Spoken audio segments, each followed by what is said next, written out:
నమస్తే అండి, మోహన్ జ్యోతి క్రాస్ స్వాగతం. ఈరోజు శానంపూడి గ్రామంలో ఒక ఇల్లు విజిట్కి వచ్చామండి.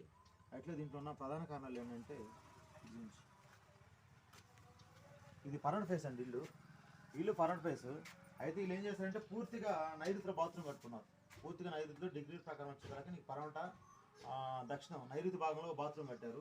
అలానే ఇంటి పారు ఇంటి పారు తప్పించి ఇంటి పారు ఆ పారి అయితే వేరే వాళ్ళది.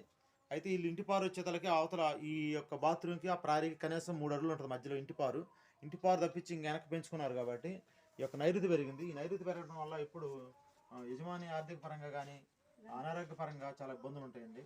అలానే ఇంట్లో వచ్చేతలకి పూర్తిగా మళ్ళీ తూర్పు అద్దు చేసి కట్టుకున్నారు. పూర్తిగా అద్దుమే ఉంది. తూర్పు వైపు అయితే ఏం స్థలం లేదు. అలానే తూర్పు వైపు ఒక కిటికీ లేదు. కాబట్టి ఆ యొక్క ప్లేస్లో మళ్ళీ తూర్పు భాగంలో ఒక కిటికీ పెట్టుకోమని చెప్పాం. ఈ యొక్క బాత్రూమ్ పూర్తిగా నేలమట్టం తీసేసి అక్కడ ఉన్న సెప్టిక్ ఈ యొక్క బాత్రూమ్ పూర్తిగా తీసేసి నేలమట్టం చేసి అక్కడ ఉన్న సెప్టిక్